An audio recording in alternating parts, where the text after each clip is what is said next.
further ado, I'll call upon the Minister of Health to come and speak to us on these matters of the coronavirus, and then thereafter, the economic cluster, the ministers who are in the economic cluster will then speak to us and the nation on how we are going to implement the measures as pronounced by the President.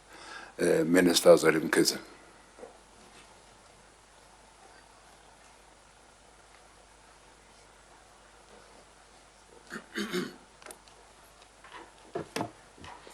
Thank you very much, colleagues, members of the media.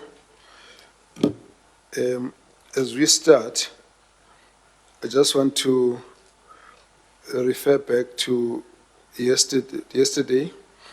The President issued a statement in his in his address to the nation, where he announced a lockdown, and we are here firstly to thank the President for his courageous and decisive leadership, and the National Coronavirus Command Council. We thank them for all the guidance and support in the fight against the coronavirus. We are aware that the virus has actually increased in the whole world. The number has really gone much higher than we actually initially anticipated. So in our case, we have been observing that the numbers of people who are affected worldwide has gone up to 382,000, which is much, much higher than what had alarmed the world when the problem was in China. And that of late, the countries that have gone up in their numbers have basically become Italy at 63,000, with more fatalities than were recorded in China.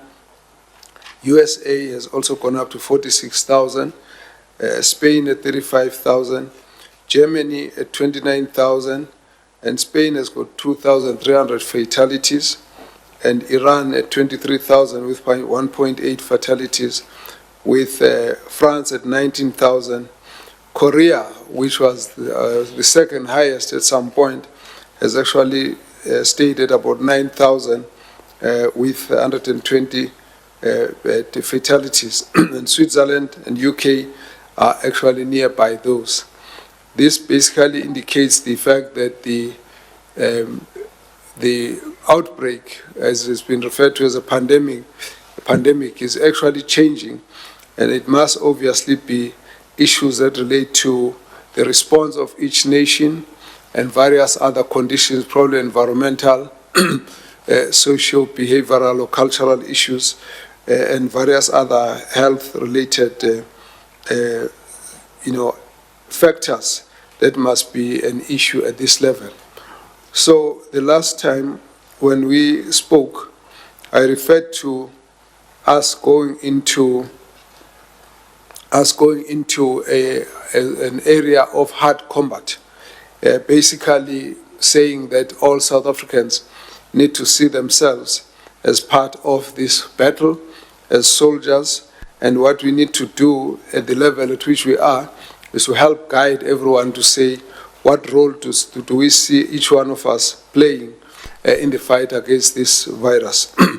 If we were to borrow the military terminology, once the commander-in-chief has spoken, all the field commanders must now go out and outline the battle plan. And these are the ones you have here, who are going to be indicating various aspects of the battle plan, so that all South Africans have a sense as to what role they're going to be playing, but also what other factors have to be taken into account in this particular battle. Now, the way we're looking at it, there are a number of areas that we need to look at. So in terms of our strategy we said has to be about flattening the curve. In other words, we allow the infection to be drawn out in such a way that we get as few people infected as possible so that it does not grow so rampantly as to overwhelm our health services. In that way, we have to behave or take certain decisions that will make it easier for us to manage it and more difficult for it to spread. And this means that there are a number of areas that we must focus on. The first of those is the area wherein we have individuals who are tested, who are positive, that must be taken for treatment.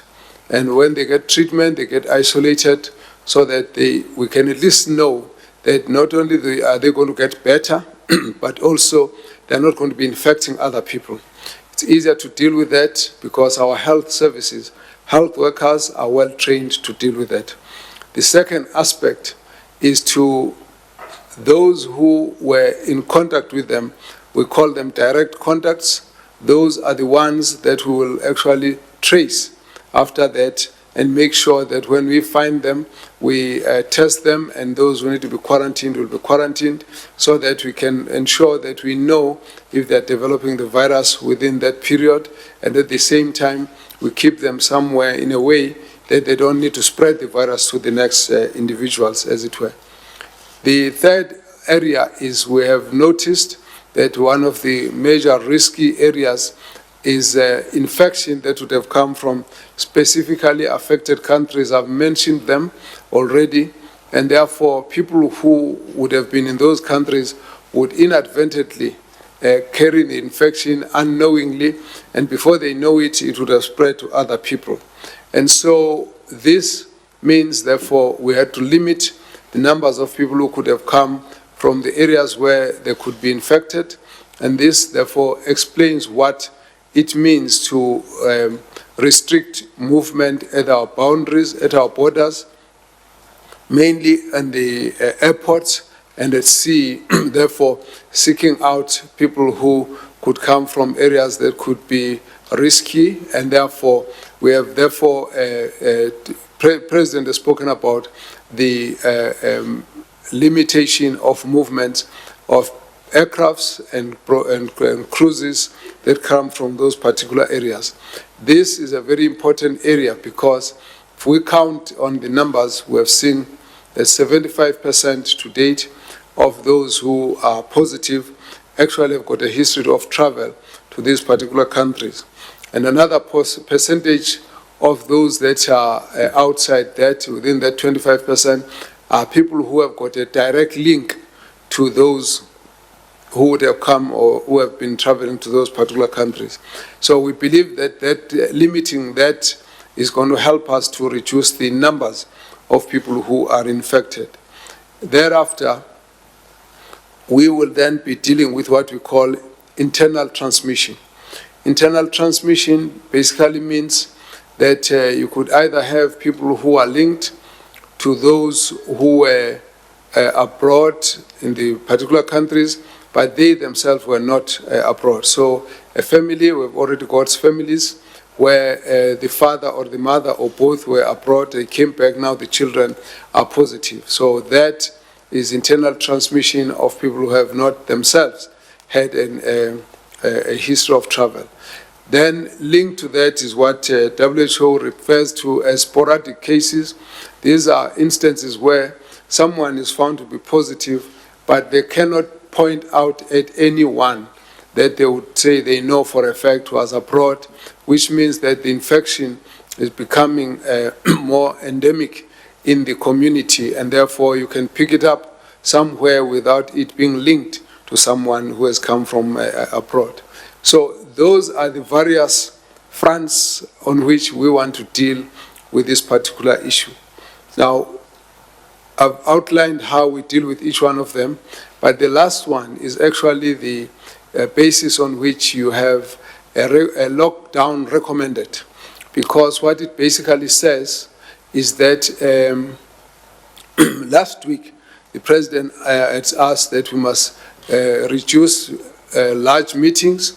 And so we've been quite grateful for the churches, church leaders and religious leaders for saying they would cancel the religious gatherings. And that was a huge act of patriotism on the side of the religious leaders who decided that despite the fact that they passionately believe in the services that are conducted in churches, in mosques and synagogues, but they then said would like people to pray from their homes and turn their homes into synagogues, into mosques, into churches.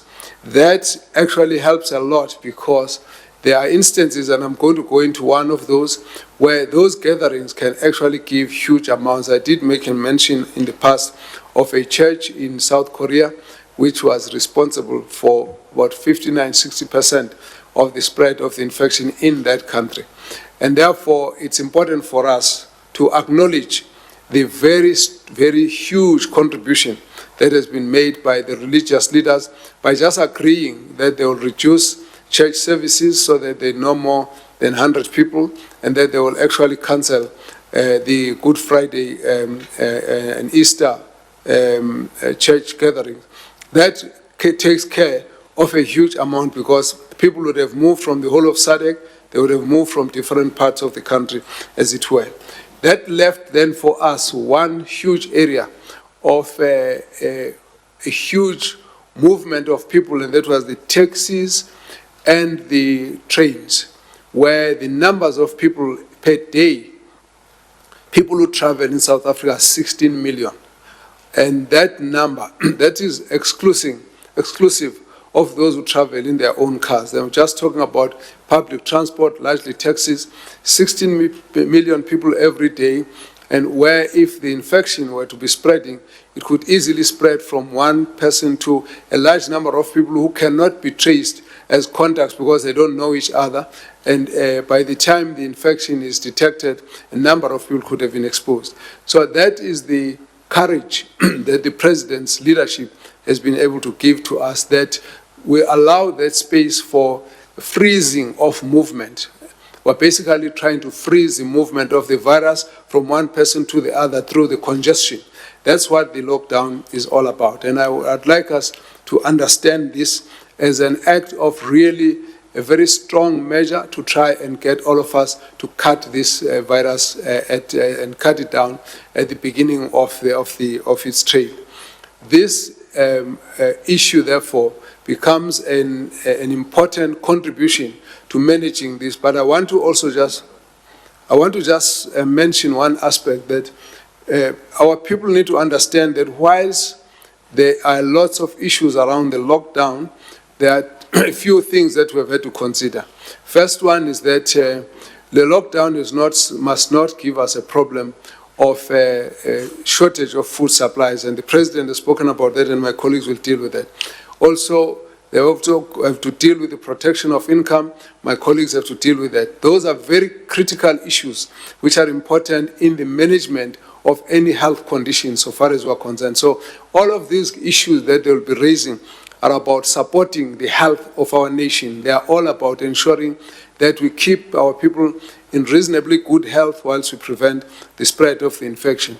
There is one caveat, though, which I want to mention here, and that is the fact that the lockdown helps us to reduce large numbers of people moving, wherein the infection flow would actually be unmanageable.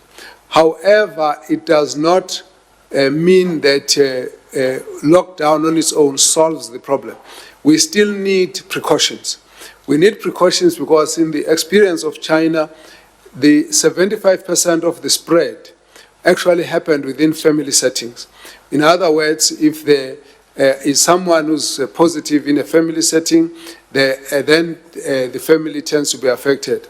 That goes for smaller groups of people, and that becomes an important issue to be still considerate about. So the hygiene of blocking your nose and mouth when you cough, watching a distance between someone who's coughing or sneezing, is still very, very important. The issue of washing hands and hygiene is still very, very important. So people mustn't think, therefore, that, well, the President has declared a lockdown, we're now safe.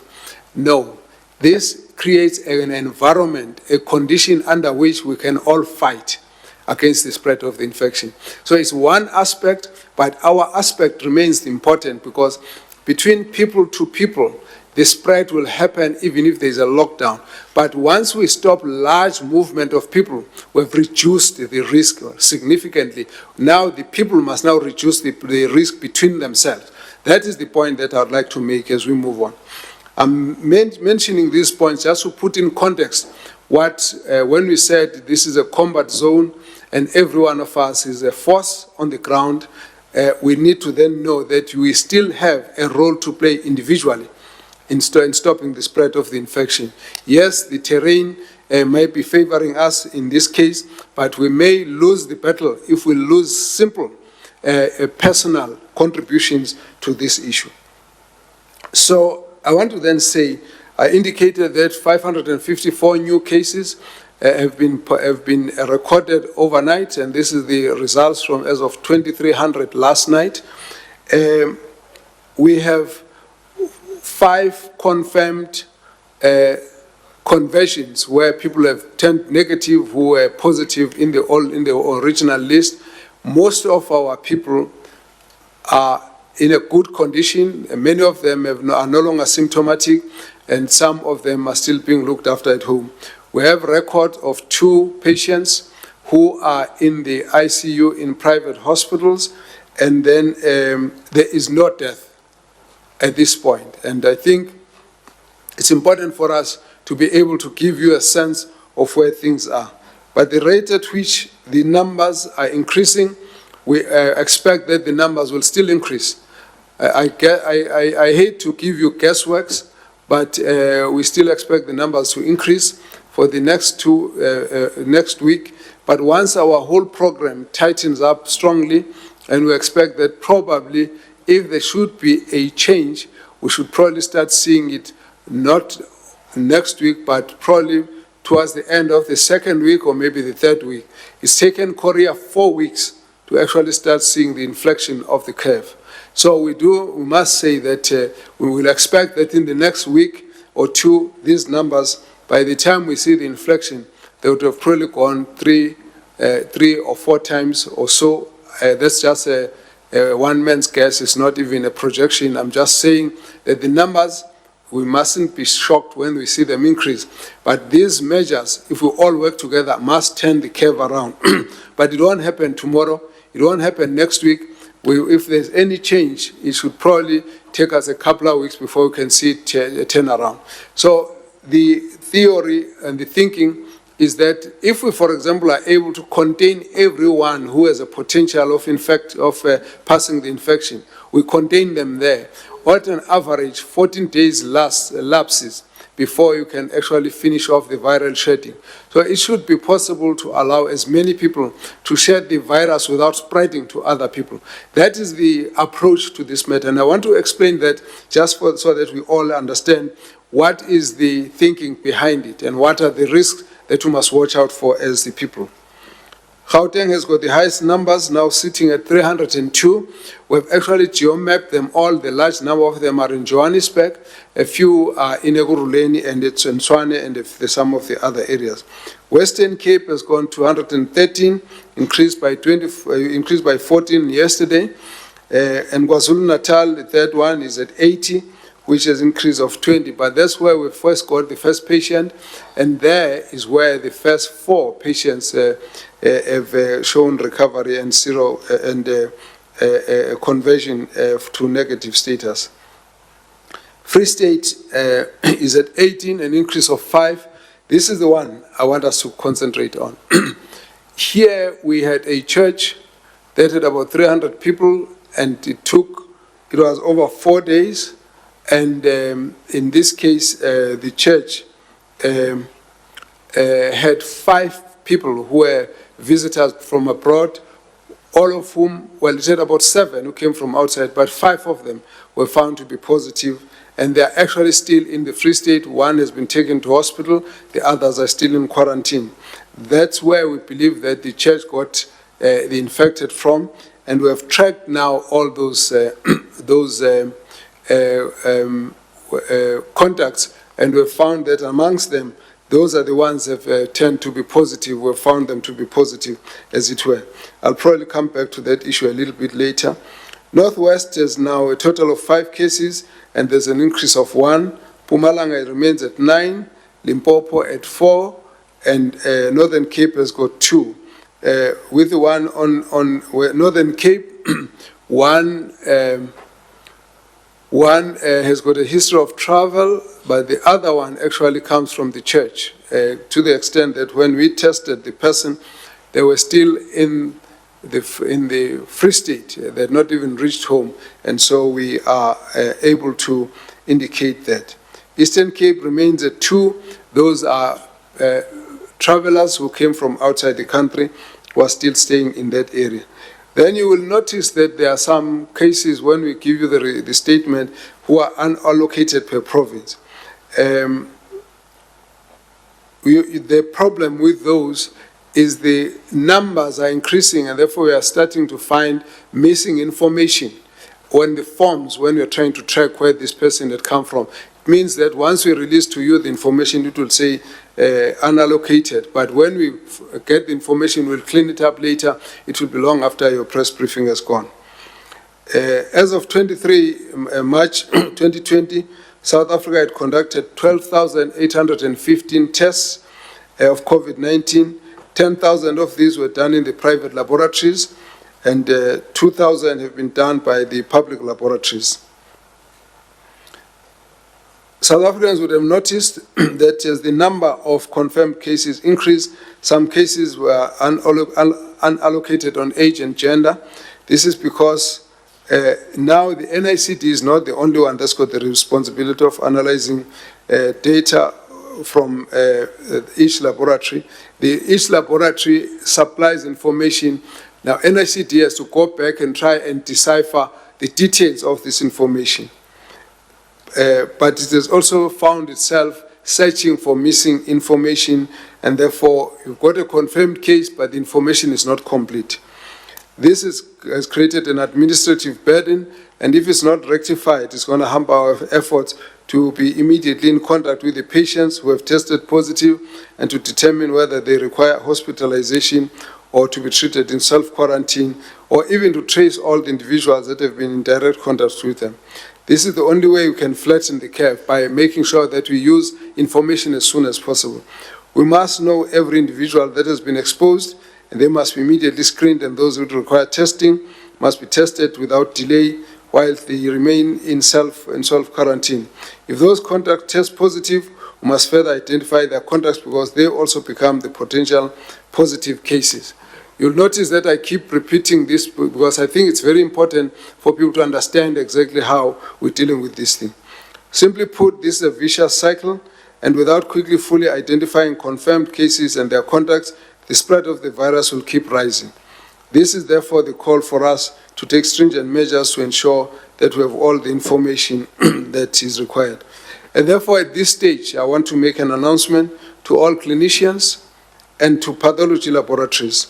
The National Health Act regulations relating to the surveillance and control of notifiable medical conditions, which were promulgated in 2017 December, impose a legal obligation on you to adhere to specific reporting standards. In this regard, I will refer them to Regulation 8, 9, 10, and 13. Therefore, it is compulsory that every clinician and pathology laboratory, both in private and public, must ensure that any patient who presents themselves for a COVID-19 test must provide full details in the form. This must include the following basic information: patient's full names, ID numbers, physical address, mobile numbers, and alternative contact number. These details are important for the treatment of the patient and prevention of the spread to other people. That's why we're insisting on it. It's in the regulation, and to avoid any confusion, there is a publicly available form that all clinicians and pathologists should be aware of. It is called the Notifiable Medical Conditions in Case Notification Form. They have to fill that in because this is a notifiable disease. Regulation 20 states that any person who fails to comply with the provisions of these regulations is guilty of an offense and can be imprisoned for up to 10 years. And I now think it's important that when we take all these steps now, we need to deal with some of the basics. These unallocated names and patients mean that we are unable to reach the next one who's at risk. Therefore, everyone needs to understand that it's not a nicety to fill the form. It's an obligation by law, and we'll be able now to track back and check who is actually not complying with the law. I must emphasize that we acknowledge the dedication and the commitment and sacrifice that clinicians and pathologists and all health workers have shown since the outbreak. However, we're also mindful that in the course of their duty, they must still ensure compliance even when under pressure. This remains key to us in flattening the curve. These issues for us are very important, and I do accept that most of the health workers are working under pressure, but that part of patient care now and also part of preventing the spread means that we must have all the information, then we can actually get the other teams to do their job.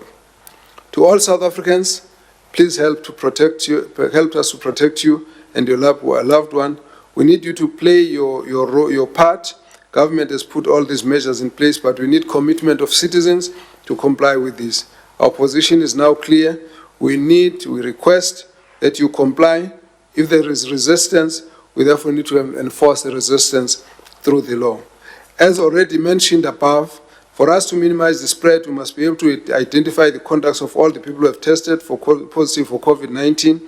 This therefore means once you are confirmed as a case, we will contact you and request you to avail a full list of people you have come into contact with 2 days from the onset of the symptoms. Simply put, if you started experiencing symptoms on Wednesday, you must disclose people that you came to contact with on Monday up to the date that you are informed about your positive results. It allows us to close the loop so that we find out who could still be at risk. Many of them may not be really high risk, but we will have to make that analysis and make the call. The form that a patient who has tested positive is required to complete is called the COVID-19 contact line list. Out of that, the people who analyze will then go through them and check what was the level of contact. The tracing team will then make the contact with those contact people, both physically and digitally. Some will be phoned, some will be visited, so that they are officially and be informed that they are officially contacts that have tested positive. They will then be taken through the screening and testing process. I'm aware that there is a strong debate about whether government can disclose another patient's information to his or her contact. Whilst we know that there is an ethical obligation not to disclose patient information with this outbreak, we will exercise Regulation 18, which stated that the information concerning a case, contact, or a carrier of the virus may be disclosed for the purpose of the public health surveillance, investigation, and intervention. This therefore means that if a confirmed case refuses to provide us with information, we'll go to the extent of making a public announcement that anyone that has come into contact with a specific person, disclosing their name, must present themselves to the public.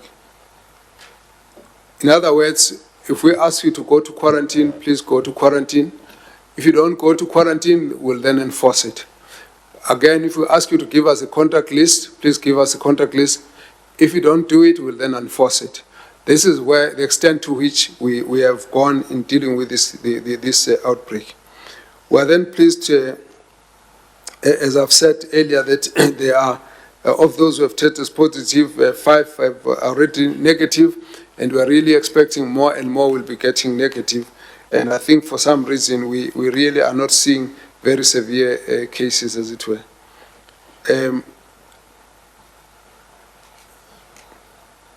So the point I wanted to just raise is that we will later on make a direct announcement and call those people who are part of this church gathering in the Free State that we cannot find. We're going to check how many more we've been able to identify. Those that are missing, we're going to now make a public announcement that the people who are part of this church gathering need to come forward. We'll give them numbers which to phone so that they must come forward and be tested. Our concern about it is that of those that were found were in the church, we found a number who were positive, but in addition, we are aware that people have moved and spread to different parts of the country. For that reason, it means that they may well be come into contact with people and might be potentially posing a risk of them being infected. This means, therefore, that in that context, we want to try and contain that situation. Otherwise, we still want to encourage people. Now there's a flu season coming. We will be encouraging particularly those elderly to have the flu vaccines, and also those who have underlying illnesses to have the flu vaccines, just to make sure we limit the impact of the influenza. And then, of course, we will also be increasing our testing capacity. We are going to be getting over a lot of hitches that we're going through right now, and that at some point we would want to target the areas where we've identified contacts so that we can check if there would have been any significant spread at that level. It's still encouraging to see that we don't have many who are internal transmission, but that out of our process, once we freeze literally everyone in this kind of package, we are then able to go to the areas where, particularly highly densely populated areas, so that we are able to help to check the prevalence of the infection. That we'll be doing in the next few weeks. Obviously, some of the hitches on the delays relate to the fact that supplies will be affected by the changes in the flight schedules. So we'll be dealing with that, and myself and my colleague, Minister Patel, are going to be meeting up with the manufacturers of pharmaceutical products and those who are involved in supplying of health products, so that we can see what mechanism we have to expedite the supplies so that we don't run into shortages. Yes, now I've got the dates. The church name in the Free State is called the Divine Restoration Church Ministries, and they had a conference on the 9th to the 14th of March 2020 in Bloemfontein in the past few weeks, 9th to the 14th. Would like to request all those who have been part of that gathering to come forth, contact the Ministry of Health, the Department of Health in the Free State, so that they can be assisted. We can therefore go through the processing to look at their own situation, test them, and also just check if there are other people who need to be given attention to. We do want to make this as a public call, and it is important for us to make this. And I may as well say that the regulations actually do allow us at a certain point, if an individual does not come forth and there's been a contact, and we think that his situation might pose a risk of infection to other people, we can actually publish the name to say those who have come into contact with this individual, either contact him to come over to us, or they themselves must actually make themselves available. We really want to leave no stone unturned to be able to deal with this issue of reducing the spread of the infection. At that point, Minister, I want to say thank you very much. I hope that it does clarify. Thank you. Thank you, Minister Zweli Mkhize. We will now, maybe before we take our colleagues so that they tell us how they are going to implement the measures that the President spoke to yesterday from the economic cluster, because the Minister of Health will be leaving in no time. There is a meeting of traditional leaders that he has to attend. Now, if you allow me, colleagues, let's just take questions that are directed to the Minister before we start, so that we conclude that and we allow the Minister to leave, because the meeting is now at 11 o'clock. I hope I've got your permission to do so. Now, we will take questions on what the Minister of Health has spoken to in this press briefing. And again, we won't take many. We will take a few. 1, 2, 3, 4, 5. Thank you. That's quite good. Thank you very much. Let's start. Minister Mkhize, please. How is the quick action by South Africa on the lockdown announced last night by the President, following the lead of China, who is now into recovery as a result of their actions and their economy is starting to open up. Can we learn something from their methods? And a question that relates to what was said last night, tens of thousands and then hundreds of thousands. We need hardware and we need respirators because what we have in our private hospitals and our government hospitals will be an inadequate supply of respirators. Are we reaching out to our partners for help and assistance, as in China's coming out of it? Have we approached China for help? They're helping South Korea. Cuba is helping Italy. Do we know who's going to help us? Because that would be an encouragement to know that we are not standing alone with a shortage of hardware. I think that frightens a lot of people. Thank you. Next. Good morning, Minister. This is Christian Du Plessis from Netwerk 24. Minister, just how long could this outbreak last? Could it last longer than the 3 weeks that was proposed by the President? And then also, does healthcare workers have all the necessary equipment, respirators, to deal with the virus in the coming weeks? Number 3. Karabole Tlatle, CNBC Africa. I'd just like to ask the Minister when he expects that our curve, our infection curve, could possibly start flattening. Does he have a date or a period in mind? And also, we have heard of RH Bophelo, which is a black-owned medical company offering its facilities to government should need be. I'd just like to know whether the other private healthcare providers do it. Thank you. Next. Minister Itekani here from Newsroom Africa. I just want to know how many people that have tested positive or that are in hospital are currently in ICU. Good morning, Crisalda Lewis from SABC Television News. Minister, I'd like to know if there's any concern from government at this stage. This 24-hour period before we have the lockdown officially start, there might be some people moving from urban areas to rural areas during this time, and we're already monitoring and seeing that there's a lot of panic buying that is taking place. The queues are absolutely huge. And also, are you getting some help or sharing information with other international countries, for example, China with that experience and Cuba who is assisting in Italy? Thank you. Minister Mkhize, you can speak from there, Minister. Thank you.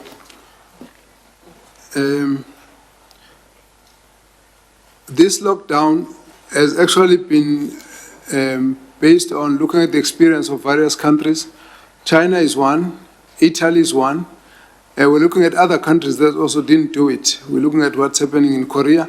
So we've taken lessons from a number of countries, and we are trying to find the best way because the disease doesn't necessarily behave the same way in every country. So we have learned quite a bit from various countries.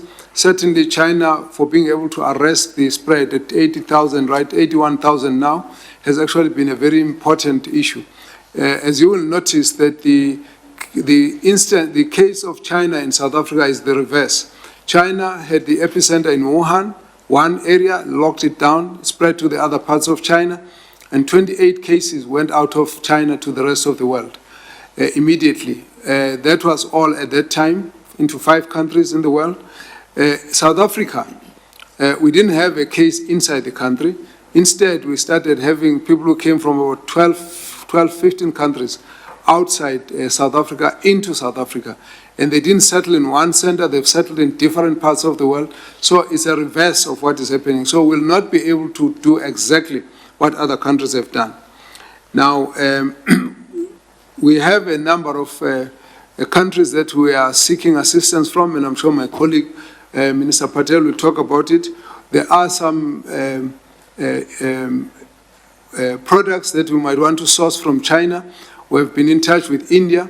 Right now, some of the current stuff that we need is out in Germany, in South Korea, in India, And so we are actually reaching out to many countries to be able to assist us where we can. But I must also say that there's been a lot of willingness and support from many countries to say whatever we can do, can share with you our experience, and we'll also be prepared to share with you our products. And so we are looking at all of that. How long will the outbreak last? I don't think anybody can ever tell us that. The pattern for every country is not the same, and all of us are still learning from this. I don't think China could have told you at the start that they would have been dismantling their hospitals at the end of 3 months. But you wouldn't have even imagined that Italy would by now would have had mortality rate which is higher than China, even almost at less numbers of people infected. So it's not possible to give any prediction. And if we were to try and give a prediction, it would be misleading to you. So we will not try. I just indicated that for the next week or two, we still expect the numbers to be going up. Then if there's any change, we can expect probably it might start maybe sometime after that. Exactly when, I think it's not correct to be able to postulate. But the reason why we're mentioning that the numbers might be going up, we don't want anyone turning around and saying, oh yeah, but you got a lockdown, why are the numbers going up?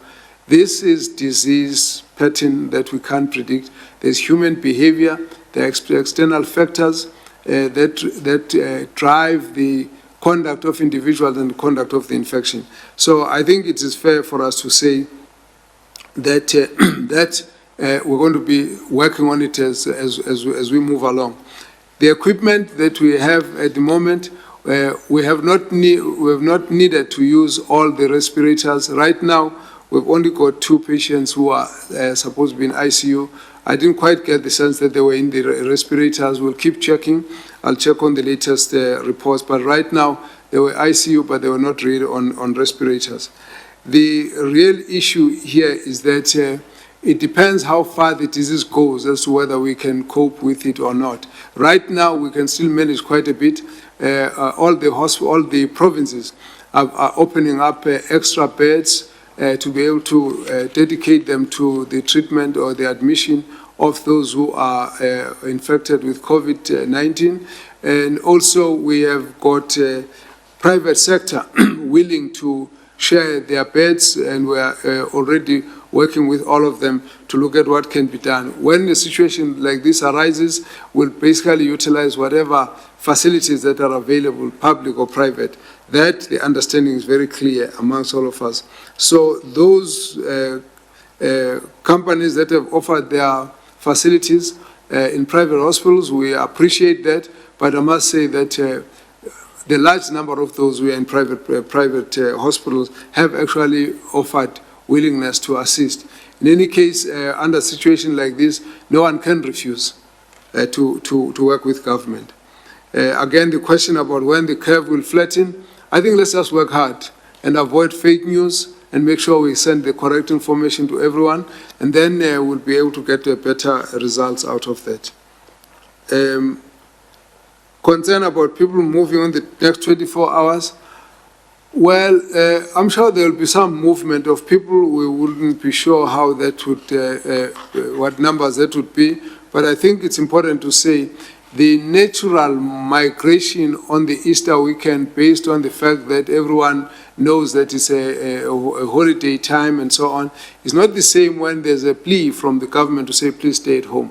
We believe that people, South Africans, are very respectful people. They actually understand this issue is very important, and therefore many of them are going to comply. There may well be those who might be under pressure, but I think many of them will comply.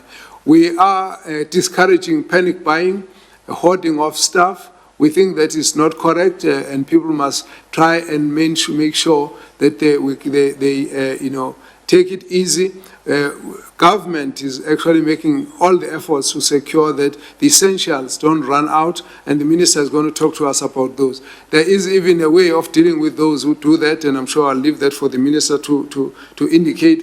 But the long and short of it, I think one of the, sad as this situation is, one of the advantages is that it will actually help us to remember that you don't live alone here. We're all South Africans, and our lives our lives depend on each other. So the time for sharing a spirit of Ubuntu, to look after yourselves in such a way that you are able to support the next person and not work towards their disadvantage, because that's going to make the disease, the spread worse. So I would like to appeal to our people to be considerate, to think about each other, to support each other, not to actually go all out to, cause a disadvantage for others, because we all need one another. Once this infection is spread, all of us will be affected. But if we help each and every one of us to cope with it, then of course we're saving ourselves. And I think that message needs to come out strongly. We need Ubuntu at this point. Thank you very much. Thank you, Minister. The next minister is Minister Togo Didiza, who will then speak in the area of her portfolio. Thank you very much, Minister Mthembu, to my colleagues, as well as the Directors General present here, ladies and gentlemen from the media. Indeed, Minister Mkhize has highlighted what the President has said yesterday in terms of the lockdown, and I'm sure all of us have also listened to what President said. I just want to indicate to all of us that in the statement that President made yesterday indicated that the agriculture and food sector is one of the essential systems that will remain open, particularly for the livelihood of all of us, and therefore we will remain operational.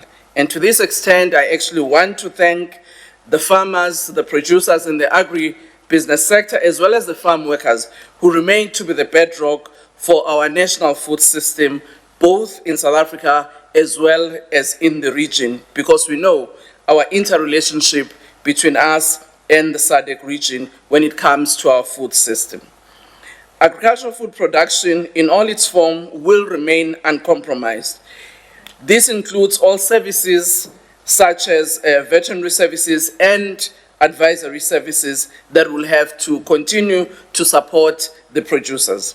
Live auctions of livestock and sale of other agricultural commodities will continue, but under strict conditions as prescribed by the President. For instance, we are not going to allow in the auction places that there are more than 100 people at any given point, and we are engaging with the industry to make sure that there is compliance. Export and imports of critical agricultural commodities and the logistical measures will continue during this lockdown period to ensure that there is global and national food security. This is not only limited to retailers, but the entire food value chain, from farm-related operations, agro-processing and food manufacturing, logistics and related services, in the wholesale and retail sector, and all support functions that ensure efficient delivery of the agro-food system. We've been working with the industry since last week to identify what are the core elements that needs to remain operational and how we protect those workers in those entities, and what measures we take to ensure safe hygiene in all our operations. As a nation, we boast for being self-sufficient in food production, and a part of this year's supply is yet to be harvested, particularly yellow and white maize, which promises to be a bumper field crop, and citrus harvest also promises to be good. And these processes will continue as normal as foundation of South Africa's food system. We know that in the maize area, particularly, we are going for the harvesting season. So we're working with the farmers to ensure that harvesting continue uninterrupted, but that as it happens under very strict conditions that comply with the restrictions that have been announced, particularly in terms of the numbers of the workers in the fields and also the protection that those workers require. I'll be making regular updates on crop estimates to inform the country of our critical commodity supply. To ensure that we do not have inflated prices in the sector, I think those announcements will be critical. Food price monitoring will also be conducted on critical food basket commodities, and reports will be given to the nation on a regular basis.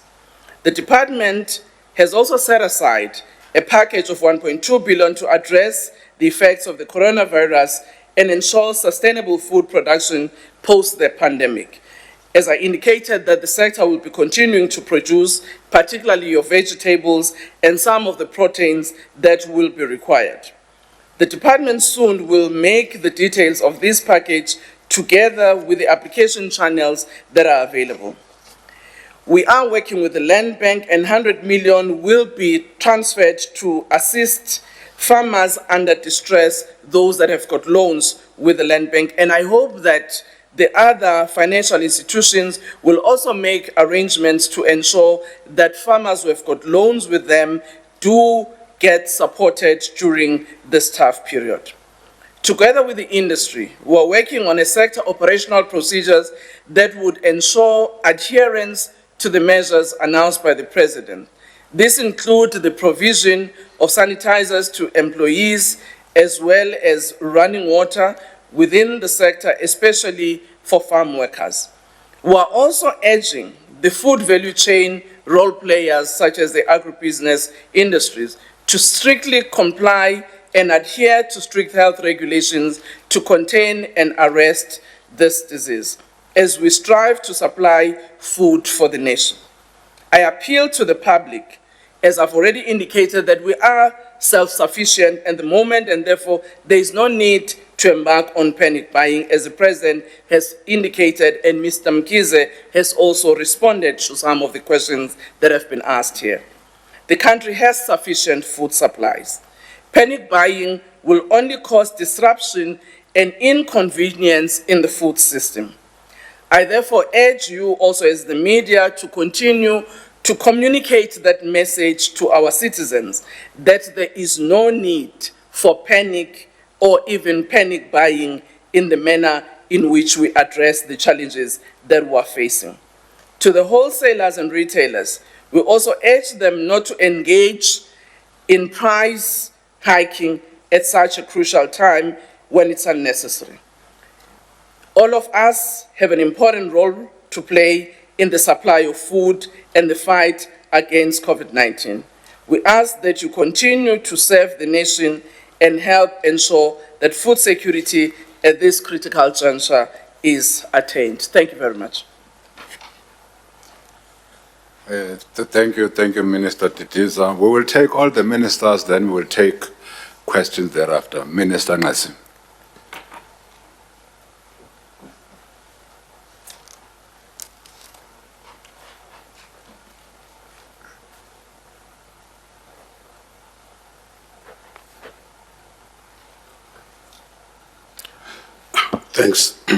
Thanks, Mvelase. The colleagues and ladies and gentlemen from the media. Our teams under NETLEC from business, labor, community stakeholders, and government have been meeting since the formed a rapid response team, which meets almost every day. And at the center of this is how we are going to support the workers during the 21 days shutdown, or if they lose their jobs through the virus. And one of the issues which comes very strongly, we are being asked, is the issue of, will the UIF be able to cover the informal workers?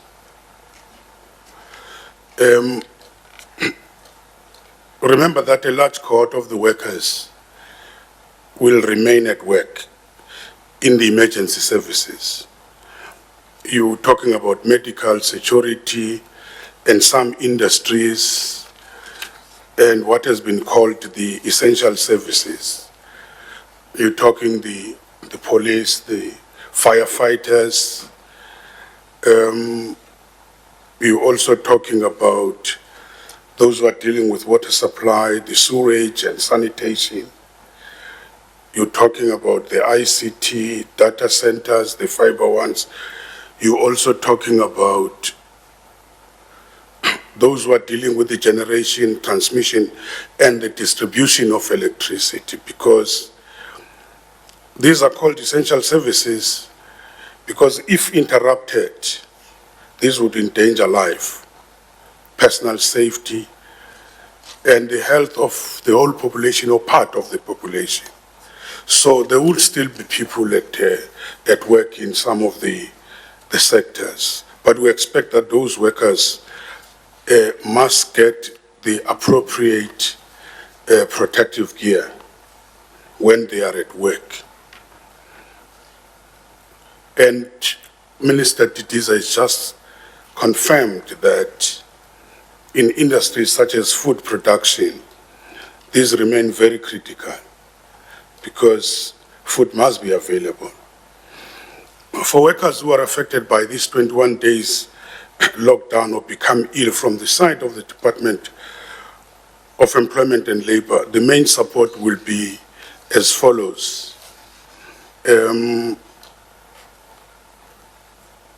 the first instance, we're activating the Basic Conditions of Employment Act rights for those workers to seek leave and annual leave. So there's nothing extraordinary there. It's there in the law. Thereafter, employers and labor, through NEDLEC, have agreed to negotiate the special leave conditions. For those who fall ill as a result of work, they will be covered by the Compensation Fund or the Compensation Act. The UIF, that is Unemployment Insurance Fund, existing benefits for illness, reduced work time, and unemployment will then kick in. In addition, the UIF will compensate the affected workers through a new national disaster benefit. But what we do not want to do is to talk about the figures. For a simple reason, we can't just pronounce figures and raise expectations, then we are not able to fulfill that later on. We find that it's too expensive. Our actuaries are busy with the work, crunching the figures. They are meeting with all the NEDLEC stakeholders, and we expect that tomorrow we'll be making detailed announcement, including how this is going to be administered. Remember that we're talking about millions of workers who are going to be claiming from the UIF. If we're talking about that, we must find a way of decentralizing that. We have agreed that we're going to use the companies. We're also going to use the bargaining councils, where we're going to advance the money to them and also allow them to pay those employees, but with very strict conditions, and there will be auditors who are following all those monies. There will be strict audits after the big storm, so that there's no abuse of the money. So the benefit then will be calculated on a scale, on a particular amount, which will not be less than the minimum wage. Remember, the minimum wage now, it's 3,500. Another program which is already existing under the UIF, it's a program called TERS, which will be expanded and expedited. That program, it's the Temporary Employer-Employee Relief Scheme, which is funded by the UIF to assist distressed companies in the form of subsidies to fund directly the workers' wages. So one of the conditions is that the company embark upon a turnaround or sustainable programs. But this is overseen by the Council for Mediation, Council for Conciliation, Mediation and Arbitration, the CCMA.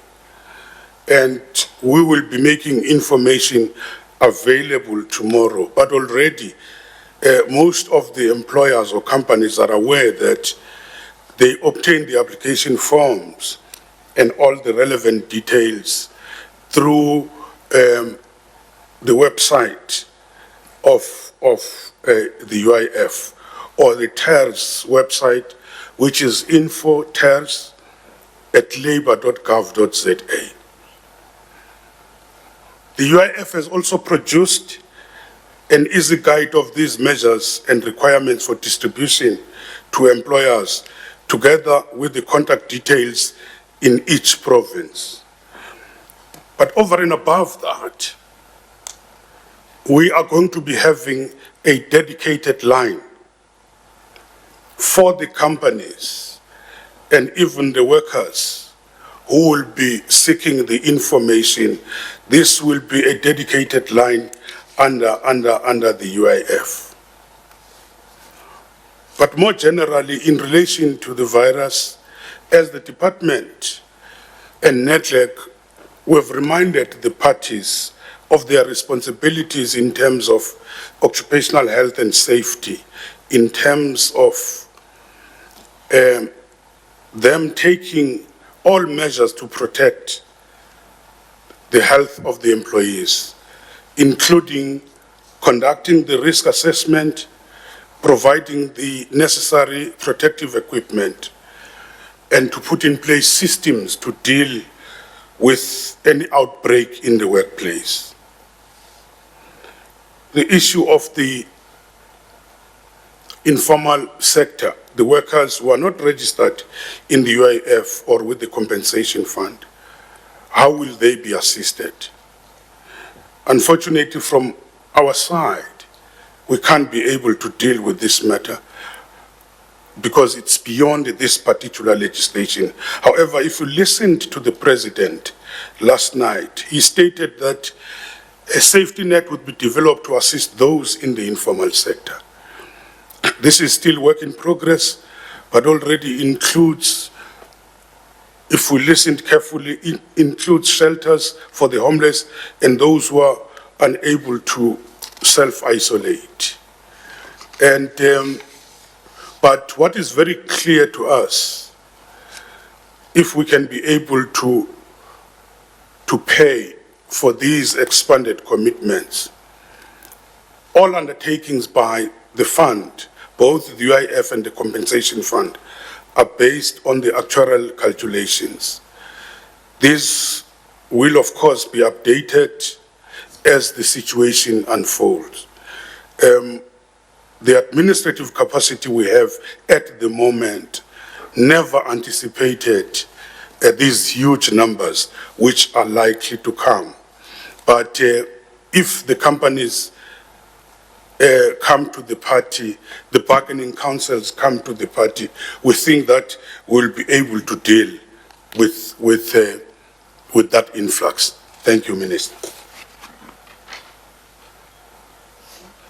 Thank you very much, Minister Nasi. The next colleague to speak is Minister Patel. Again, we are still emphasizing how are we implementing the measures that the President spoke to as he addressed the nation yesterday. Mr. Patel. Thank you very much, colleague, and good morning to members of the media. The address by the President last night recognized that saving lives must be our priority, and we need to draw on all the resources in the economy and within each of the major economic players to come through this with as little damage as possible. Across the world, countries are now doing lockdowns, and we want to ensure that in South Africa it's managed in strong partnership with our people, with large and small businesses, and with workers and consumers. Last night, the President identified a number of key interventions over the next day or two, we'll be releasing more information as we finalize key programs and interventions, and these are now being done on an expedited basis. I want to talk through a few. The first is the IDC facility. The President announced that the IDC has put together a package, together with the Department of Trade, Industry and Competition, of more than 3 billion rand for industrial funding to address the situation of vulnerable firms and to fast-track funding for companies that are critical to our efforts to fight the virus and its economic impact. This facility will be available to South African-owned businesses, and there are some elements to it. The first is a special intervention of 500 million rand that is allocated for trade finance to import essential medical products. The second is a 700 million rand facility for working capital, equipment and machinery. We're also addressing surges in demand to ensure food security is prioritized. It's points that my colleague Minister Didiza has been making. Support for supply chains that are interrupted by large companies closing down. Working capital to ensure energy security, and working capital for component manufacturers. So the IDC has made available 3 billion rand in the next quarter to support businesses during this crisis. Essential services that fall outside the normal IDC sectors will now be considered. So we've relaxed the arrangements in the IDC. And for existing IDC clients that are large numbers of South African businesses, the IDC is already in contact with its business partners to consider repayment deferments on a case-by-case basis. By late afternoon today, details of this will be on the IDC website. Second, I deal with the issue of price increases. Last week, we published a list of 22 products that the Consumer and Competition Commission will be monitoring particularly closely to ensure that there are no unjustified price increases. They include basic foods, personal care products, and hygiene products like disinfectant, hand sanitizer, and cleaning agents, as well as key medical supplies like surgical masks and gloves. They also include rice, maize meal, milk, canned vegetables, meats, and other products. We have had complaints about individuals and firms increasing prices unjustifiably. The Consumer and Competition Commissions met yesterday and are now investigating 11 firms who have been found to be selling products like face masks, hand sanitizers, and others for high prices and abusing the situation. More firms are now being investigated and prosecutions will follow. The penalties are quite sharp. Fines and penalties of 1 million rand, fines or penalties of up to 10% of a company's turnover, and up to 1 year in jail. The 11 firms that the regulators are investigating has been brought to the attention of the authorities by ordinary consumers. We thank our people for sharing that information. The National Consumer Commission has established a toll-free hotline, 0800 014 880, 0800 014 880, and they can also be reached on their social media Twitter handle. On competition exemptions for banks, on Friday we issued an exemption for banks under the Competition Act to coordinate on measures which can be used to support businesses and ordinary account holders, ordinary citizens during this period. It was published in the Government Gazette yesterday. The exemptions will allow banks to work together to devise programs and relief measures which can help small businesses and consumers as well as firms in distress through these financial and economic challenges. In particular, the exemptions will enable the banks to coordinate on matters like payment holidays and debt relief for business and individual citizens subject to financial stress, to put limitations on asset repossessions of business and individual citizens, and to coordinate on the extension of credit lines, additional credit lines to individuals and businesses who are subject to financial stress. The exemptions will allow banks to work together in ensuring continued functioning of the payment system, as well as sharing information and resources to ensure continued availability of banknotes at ATM, at branches and businesses. So we've basically done extraordinary things to enable the banking system to remain strong and intact so that South Africans can look to accessing the banks in the next 3 weeks. Next, I turn to the issue of essential services. Last night, President Ramaphosa announced that companies that are essential to the production and transportation of food, of basic goods, and of medical supplies will remain open during the lockdown period. This means that essential personnel required for the continued functioning of these companies during the lockdown will be exempted from the stay-home provisions.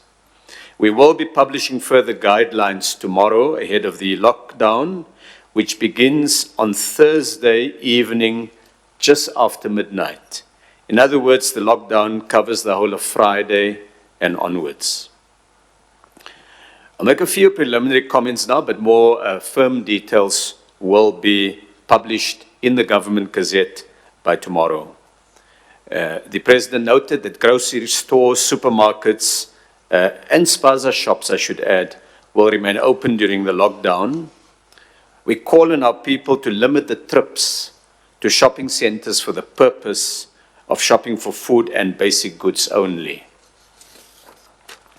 All essential items, and the President outlined a list which include food and beverages, medical supplies, personal products, hygiene products, cleaning articles, will remain available throughout the lockdown and the period of the national disaster. This means that all businesses that are essential for the production and distribution of these items will be open during the lockdown. Businesses who remain open during the lockdown will be required to do so with the staff required to ensure that the service or production is uninterrupted. These businesses will also be required to take the necessary protocols to ensure adequate hygiene and social distancing. Consumer-facing businesses like grocery stores, supermarkets, pharmacies, and spaza shops especially will be asked to educate their staff and customers on the required protocols and to enable social distancing between customers. There are a number of categories of essential services that, due to time constraints, the President could not mention yesterday. These include essential staff in the following areas that are being looked at now for inclusion in the gazetted list. They would include those responsible for essential care for the elderly and sick persons, including home care and old age homes. So to reassure South Africans that we are aware of elderly people, ill people who are absolutely dependent on the care and support that they have, and we will make sure that these are facilitated. Essential private security services for the protection of property and persons. All essential back office services to enable salary, wages, and human resource departments to work so that we have smooth management of wage and salary payments through this period. Those assisting in transportation of food and other essentials to people's homes, including online retail, as well as transport systems that support any of the essential services. My colleague, Minister Didiza, has spoken about essential animal welfare and emergency veterinary services. We'll also be looking at key maintenance systems required at workplaces to avoid serious damage to economic assets, where the interruption of that service will destroy critical working areas, factories or machinery. Members of Parliament, provincial legislatures, municipal councils and their core staff, as well as the government departments and public entities and their staff responsible to assist with implementation of these measures, will need to be working to make the country safe and to implement the measures that the President announced. And members of the media and the broadcasting services who will serve as a vital communication between ourselves and the public. Transportation of fuel, of food and of basic goods supply trucks between SADC countries will also remain open. Now, this is not a comprehensive list. We will be publishing it. We know that there's been many queries. South Africans want to have certainty, and we will provide that certainty. But we've shared this to give an indication of the practical way in which we're approaching this, limiting the number of people, but ensuring that there are basic services, essential services available across the nation. As Minister Mkhize said earlier, we looked carefully over the last few days at the experience of a number of countries that have begun to implement lockdowns and are building on those experiences. During the lockdown, we strongly encourage all companies whose employees are able to work from home to make the necessary arrangements for them to do so, as we need to maintain as much of economic activity as we can during this critical period, so that we generate resources to finance the measures that we are undertaking and we are able to save lives. The sooner we slow the spread of the disease, the sooner we can return to normal life and normal business. While some of us may be exempt from the lockdown because of the nature of our work, none of us are exempt from susceptibility to the virus. Turning next to the supply chains and securing basic supplies, a number of businesses are essential services, and as the President indicated, will remain open during this period. With a limit of 100 people, that limit does not apply to essential services. We will still need all the affected businesses to take steps to protect workers through social distancing and public hygiene measures. We are working with the Minister of Police and the Minister of Employment and Labour to ensure that police officers and health inspectors are well briefed on the kind of businesses which will be allowed to continue with their operations. As I've indicated earlier, these businesses must, however, take all the necessary precautions to ensure adequate social distance among customers and staff, and to ensure that we do everything possible to counteract the spread of the virus. Where staff are not critical to the functioning of the operation, we encourage employers to allow those staff members to stay at home. A number of measures have already been identified for those inessential services. They include providing hand sanitizers at workplaces as people enter, at key workstations, when they leave, disinfecting surfaces, checking clocking arrangements, canteen facilities, and so on. We are going into the month-end period where the numbers of South Africans in grocery stores and supermarkets naturally increase. We're working with major grocery retailers to ensure smooth protocols on social distancing and that shelves remain well stocked. My colleague, Minister Didiza, made the call earlier that we appeal to our people to remain calm. We have supply lines, the whole of the food production, from agriculture to the factories, to the transport system, to the supermarkets, will all be exempt from the lockdown. So we can ensure the smooth supply of food.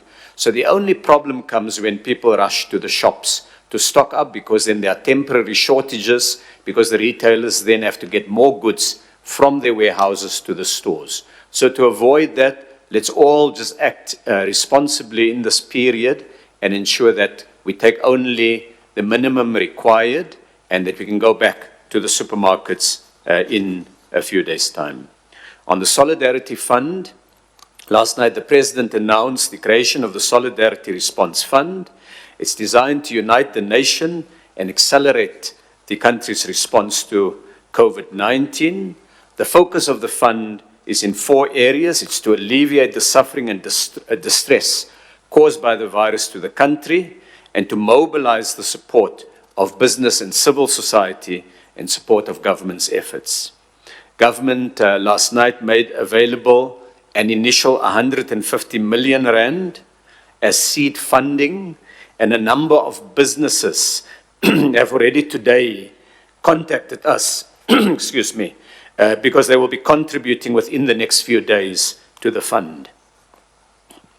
From the government resources, 100 million of this is from National Treasury and 50 million is from the national lotteries.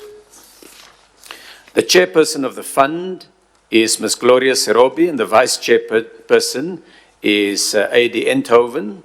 The fund, as we indicated last night, as the President indicated, will be independently administered and transparently governed through an independent board to ensure that funds are effectively and efficiently used. I pointed to 4 areas of the fund. The first is prevent. It's preventative and supporting measures to flatten the curve by lowering infection rates. Detect and understand the magnitude of the infection problem and where it is spreading so that we can take action on a specific basis. Care, assist with the management of those people in hospital or medical care. And support those people whose lives have been disrupted by COVID-19. As the President indicated, organized business is assisting with the initial formation of the fund, and we are also drawing in support from other parts of society. Details of how to donate is available on the fund's website, www.solidarityfund.co.za. www.solidarityfund.co.za. I spoke earlier about the measures we took in respect of the finance sector.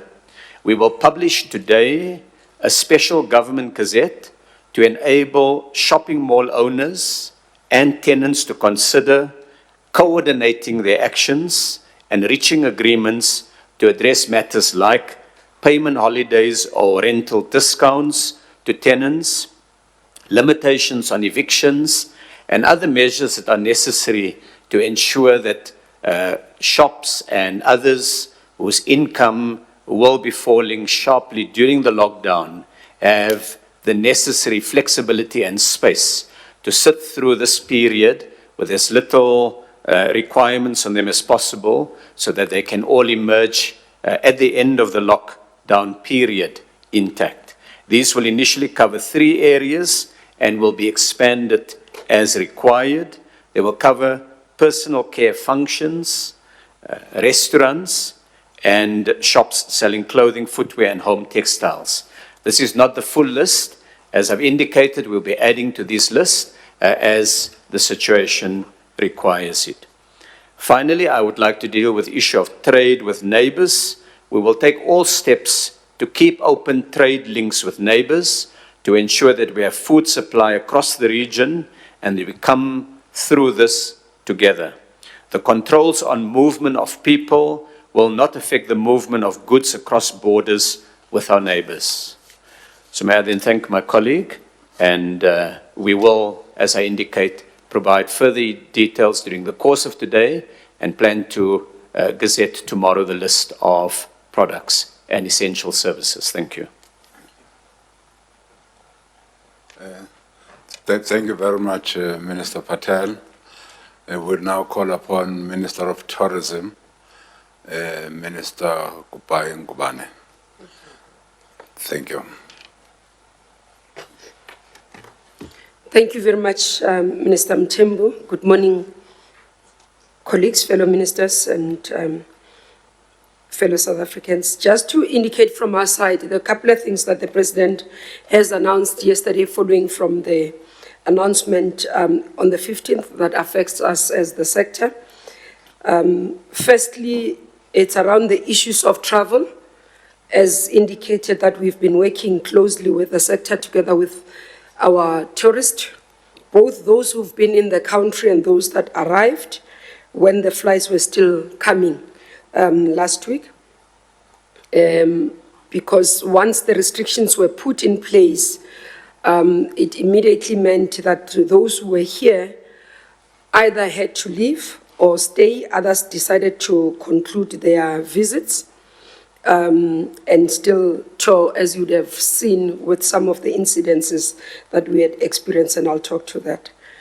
But mainly those who have been prohibited, for example, from coming from high-risk areas. We've been working closely with transport, and they've been supporting us so that we are able to communicate to the tourist markets that we've been working with in order to make sure that there isn't any hitches.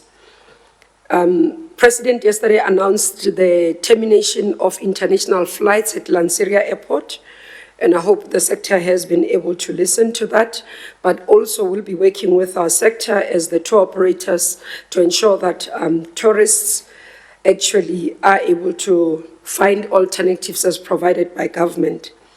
International travelers who've been in the country, President announced that those who have been in the country after the 9th of March from high-risk countries will be confined to a 14-day quarantine period in the establishments that they are. We're saying hotels and establishments because we are aware that some of them are not in hotels, are in Airbnbs, others are in lodges, bed and breakfast across the country.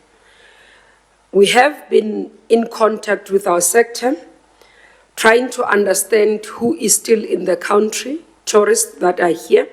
We have created a database and we've sent a communication through our South African tourism, requesting all establishments to provide us with details of the tourists that are still in the country, their details, the date of arrival in the country, which areas they've visited, because it's very important if they've been touring, where they have been, and their date of departure from the country. We have literally requested across the country over the weekend that we are appealing to our sector to ensure that we reduce movements as the government has been requesting, and therefore requested that tourist attractions be closed or minimized. This has led to a number of questions raised, and this is we did because if you notice, there were 2 incidences that were related to our tourists that have been involved in touring. Some of them, unfortunately, having taken the test, having shown symptoms, but did not disclose, and therefore continued with their trips and putting lives of South Africans at risk. And we have issued a condemnation because we do condemn this conduct. This is not what we expect from either our tourists or from people who are operating in this sector. So we are saying to our tour operators, we are saying to our tour guides, you have an obligation to this country to be responsible and protect South Africans, and not only South Africans, but protect the tourists themselves. We continue as well to request our tour operators and facilities, which means our accommodations, to cooperate with us. We've requested them to say those who are booked in their hospitalities, at least let's ensure as they leave, they go straight to the airport. We must be able to verify their travel details so that we do not have incidences where we are accused as a sector to have been involved in the spreading of the disease. So we have been able to interact with the sector and we are receiving cooperation. We've been talking to TBCSA together with all the associations, and we are saying to members who are not part of either the associations or the TBCSA, the information is available in the website of the South African tourism website, so that we can be able to assist you, get the details, and so that when the tracers are looking for information, we have it in our database. The other issue that the President spoke about was the issue of international tourists that are no longer going to be allowed to come from high-risk areas, which has been happening. But again, in terms of those, because some of them would have finished 14 days in the country and are actually wanted to leave, or facilitated by their embassies. Just want to indicate that we've been working together with Minister Mkhize to ensure that tourists who are leaving will be subjected to testing at the 3 airports, OR Tambo, Cape Town, and Durban. And we are therefore appealing to tour operators and individuals who are traveling that please make some extra time for you to be able to be processed before you get into the immigrations. This we appeal because we want to make sure that we can, as a tourism sector, be seen as responsible and not be seen as people who've acted recklessly and continued to spread the virus. The other matter that the President spoke about yesterday relates to business enterprise in distress and the support that will be provided by the Tourism Department. We have set aside, through the approval of National Treasury, additional 200 million that will be for supporting SMMEs in the tourism sector. I do understand that this is not going to be sufficient because we are a sector that almost has come to a standstill, and therefore various categories of businesses would be affected. We do understand there are big businesses that will either fall under the support that will be provided broadly by government through measures being either tax relief or the issues around breaks of payments of their loans with the banks and other facilities that have been announced. But we are saying with us specifically, we are looking at the small businesses that are likely not to survive. And those are, we categorize them as SMMEs that fall within an annual turnover that doesn't exist 2.5 million. Because we do believe that this are the people that are likely not to survive even 3 months without any activity in their businesses. We'll publish in our website the criteria, but just to indicate, it has to be registered, fully registered companies with CPIC. Turnover must not exceed 2.5 million per annum. They must have a valid tax clearance certificate, so we are looking for compliant business people in our sector.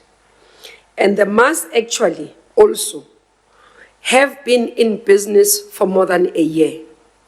But again, we will ask for information that shows that the business is in distress because of COVID-19.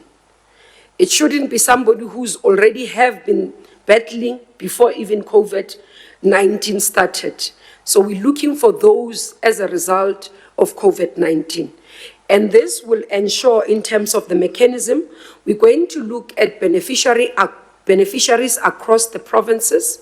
We're going to make sure that there's a balance between, as well, youth and women businesses. Will actually also include racial categories, so that it's not one race that benefits, but based on our BEE, broad-based Black economic empowerment criteria that the sector, the codes, as per the amended codes that the sector has adopted. So we'll follow that. And this will be in terms of accommodation, hospitality and related services, travel and related services. So this is where it's limited in terms of the criteria, but those who still need more details, it will be uploaded in terms of our sector, but over the department's website. The other issue that we are looking at is to be able, because most of the time we find that our sector has been saying we've called COVID-19 call center. They deal with medical issues. We're battling because we do not understand, because we are affected, whether what we should do with our travelers, what we should do with the people that we have, or if we have. So we have decided as the department, but this is specifically for tourism related. The call center that we've always been operating as the department for our sector has extended hours. Unfortunately, we'll not put it for overnight. It won't be a 24 hours, because we do believe this is specifically for business-related activities and questions that relates to tourism sector. We do also want to appeal. We've had incidences of non-compliance, I must say, from our restaurant sector. Many of them did comply, some didn't, and I want to appeal in the few days that we still have of operating not in lockdown, where we still have people in our restaurants, can we ensure that there's registers? Can we ensure that the prescripts that have been announced still are adhered to? Because we do get report from Minister Bekicele that sometimes they find our sector not to be compliant. And again, lastly from my side is to appeal that we can't all be essential services. I've received a lot of calls that says, I'm doing this in this sector, therefore am I essential service? As Minister Patel has announced, the list will be published, but we are appealing that we can all be essential service. Otherwise, the lockdown will not have a meaning. Thank you very much, Minister.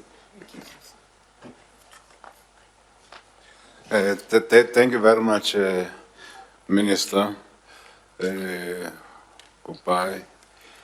We now will call upon Minister Chrissy to speak to us on how are we implementing the measures announced by the President in the environment, forestry and fisheries arena. Thank you very much, Minister Mthembu, and good morning to colleagues and to members of the media. As other colleagues have said before me, when the President spoke last night, he emphasized the importance that we should be saving lives and livelihoods as we confront this pandemic. Consequently, you've already heard that there will be various sectors that will be exempt, either because they are part of the food value chain or else because they are performing certain essential services. With regard to our department, the first sector that is exempt from the provisions is the fisheries sector, because obviously the fisheries sector is crucial to our domestic food security. And together with the fisheries sector, we would also include harbour, slipping, and docking services that pertain to fishing vessels. We understand that those who have existing rights in the fishing sector might be in a situation currently where they would need to renew certain permits, either to their fishing, related to their fishing activities or to their vessels and so on. We are granting from today a 3-month exemption for the renewal of all of those permits, so that operators are not forced to come into our offices or to have to come into contact with our staff. We will, after a period of 3 months, then be reviewing whether that provision would be necessary for renewal going forward. But obviously, this exemption only applies to those who have existing fishing rights and would need to be renewing permits that fall within the provisions of those fishing rights.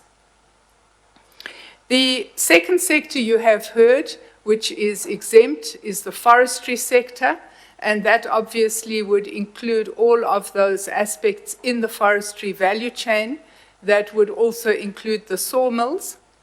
And these activities include clearing of state and commercial forests, fire services. As we know, in the Western Cape, we are currently in the fire season, and in other parts of the country, we would shortly be moving into the fire season. So those fire services will remain in place. Nursery services for all of our saplings. And in due course, if this situation continues, planting, which would normally take place in the spring. Our department is also responsible for support services to municipalities with regard to waste management services, as well as licensing and enforcement of all forms of disposal of dangerous and toxic waste substances. Those particular activities will continue, and obviously we will be addressing, where necessary, how we support municipal waste services over this period. We also have, as you would know, 19 national parks, a number of botanical gardens, and the Tshwane Zoo. All of those parks, botanical gardens, and the zoo are closed to visitors. However, with regard to our national parks, we do have existing international visitors who would fall into the category of visitors from high-risk countries that were mentioned by the President in his speech last night. We are currently developing a list of all of those visitors. All of them have been placed in isolation areas in our parks, and we will be in discussion with the Department of Health and also DIRCO once we have those lists of visitors in terms of the way forward. With regard to our national parks, we will continue with all aspects of our ranger services and also all aspects of our wildlife management services so that we continue to protect our assets and also protect communities from those wildlife. We are also continuing with our animal care services in the Tshwane Zoo while those services are closed down for public visits. Other services that will continue, and we will provide a full list as Minister Patel has indicated in the Government Gazette, include all of our enforcement services, and those would relate to activities such as poaching, air quality, oil spills, chemical spills, and sewage spills. We are also continuing with vital aspects of the weather services, including forecasting. We do have a number of small businesses that would be in the biodiversity economy, the fishing economy, and also the waste economy. We will be in contact with the Department of Small Business and also the Department of Trade, Industry and Competition to receive advice on how we can refer those small businesses to relevant business support and rescue processes. Thank you very much. Thank you, Minister Christie. The last minister to speak is the minister who will be speaking on small business and entrepreneurs, Minister Chabeni. Good morning and thank you. As the President has said, small businesses will be hardest hit during these trying times. Some of them have already started to feel the pressure, and we had already started working on the mechanisms to support them. From the onset, let me thank, on behalf of the SMME sector and all entrepreneurs, thank the Johann Rupert family and the Oppenheimer family for their act of patriotism. When we grew up, we knew of patriotic bourgeoisies, and for me, they fit in that category of patriotic bourgeoisies, if more of them could do the same. I also want to indicate that we have several instruments, 3 in particular, to assist the small businesses. We had already started communicating the broad strokes of that last week, but today we are here to give the details. I'd also want to clarify the fake news that is going around that our support to small businesses has a requirement for 50% black ownership. We're supporting all small businesses in South Africa across the demographic spread of our population. Though we'll make sure that there's geographic spread and demographic spread that is representative. I just wanted to make that clear. In terms of the business growth and resilient facility, it's a facility that we've created specifically to make sure that we respond to what Minister Patel and Minister Mkhize referred to, that they are going to import some of the supplies from outside the country, but there's a need to strengthen local supply for self-sufficiency. And in that space, we have created the facility to give local manufacturers and suppliers an opportunity to produce both for the medical and hygiene supplies that will be required to respond to the crisis, but also for the food security that will be required for the country to support the work which Minister Didiza was talking about, because when the farmers produce, some of them need to process and we must have them on the shelves. And that's what we are going to support. So, and the growth, the business growth and resilience facility, what it looks as, it will fund working capital, but it only be those that are directly linked to the direct cost of the business, and it will be based on the funding needs of the individual businesses. The term of the funding will be determined by the cash flow and the debt modeling techniques that our agency SIFA will utilize.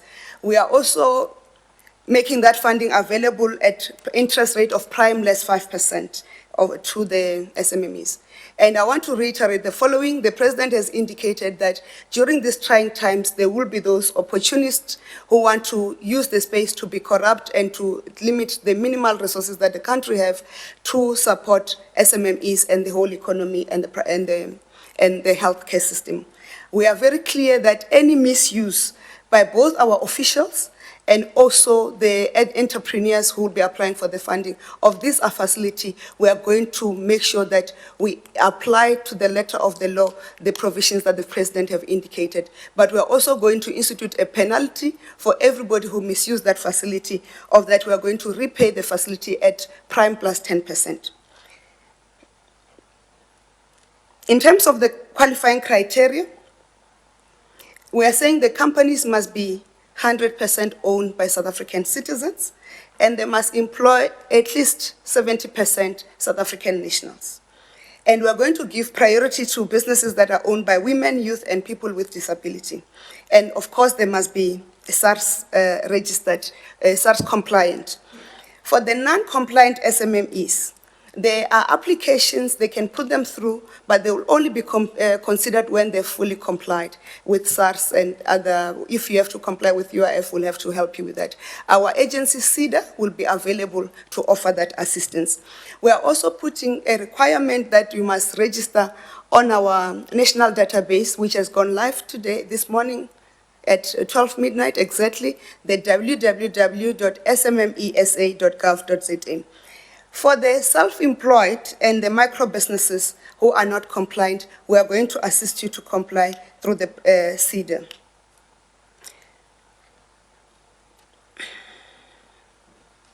The next facility that we are putting in place is the SMME Relief Finance Scheme, which we are going to avail it to assist SMMEs for the period of 6 months, commencing from the 1st of April 2020. In this facility, we are leaving out the self-employed and the hawkers, because we are creating, as the President has indicated, a special funding mechanism for the self-employed and the informal businesses as part of that safety net. And we are going to announce the details as we finalize the details with the relevant stakeholders. The intention is that was expressed by the President, for both to retain jobs and to allow a minimum business continuity and economic continuity, so that the ravages on the economy are not that severe. We are also going to be funding a working capital on this. We are also going to include, and the requirements must be auditable, because these companies are already in existence. We are going to also include a prime rate of prime less 5%, and also include a penalty of prime plus 10% in the event of an abuse.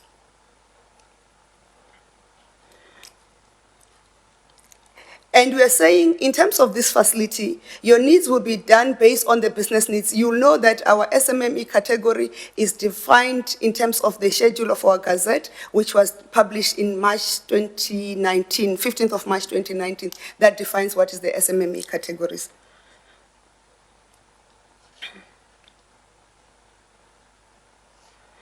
We also have the same requirements in terms of ownership. They must be South African, and the employees must also be 70%.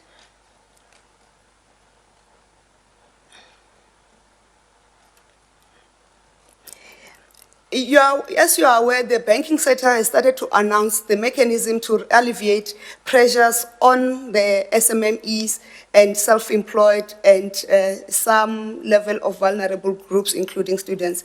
On our part, our agency, CIFA, is going to avail the following. We are introducing a payment moratorium or a payment holiday. That payment moratorium or holiday will be given to CIFA-funded SMMEs for a period of a maximum of 6 months to reduce the installment burden on loan obligations on clients during this period.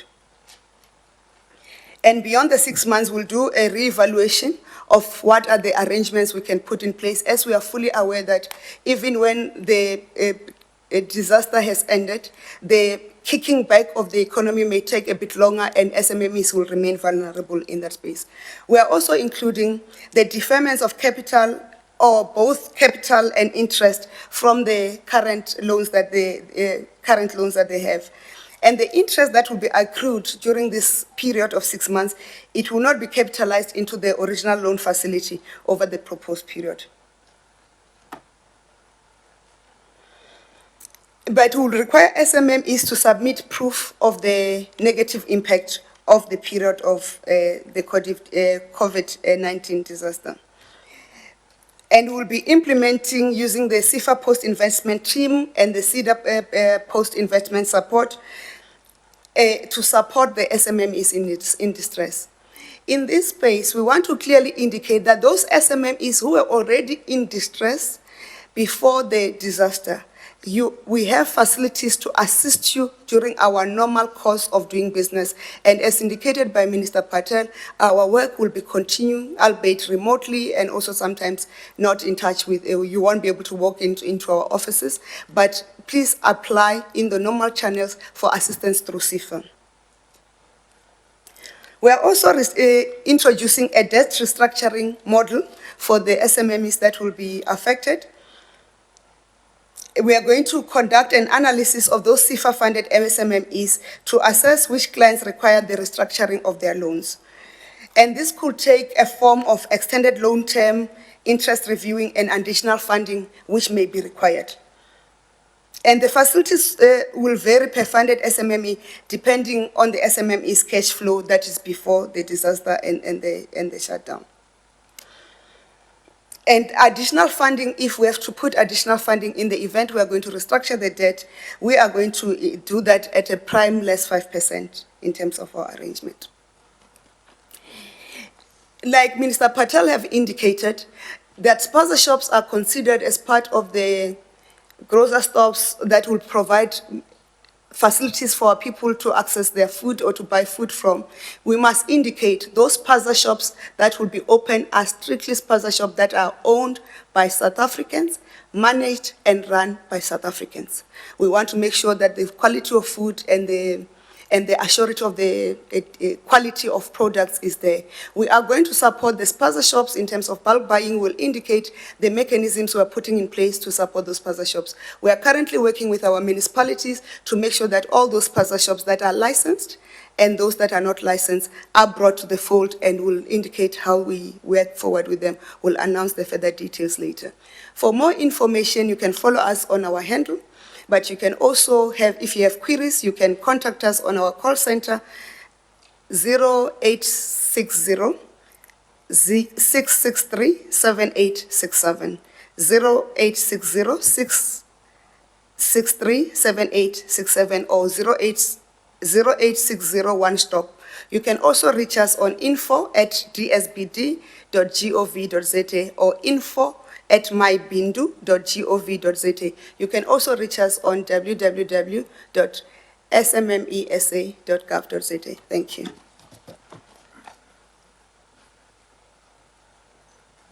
Thank you, Minister. Colleagues, Minister Mantashe could not be with us here because he is making consultation with the mining sector and the petroleum sector.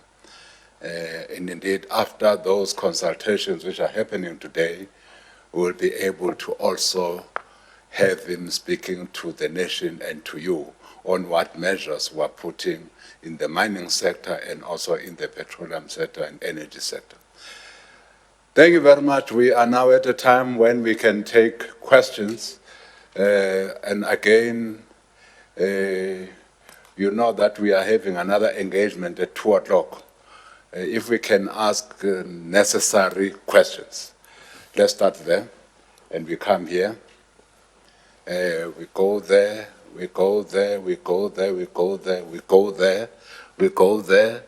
And Louis, even if I don't see you, I've pointed at you.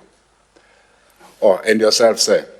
In that order. And again, let's not start with preambles. Let's get to the business of the question. Thank you very much. From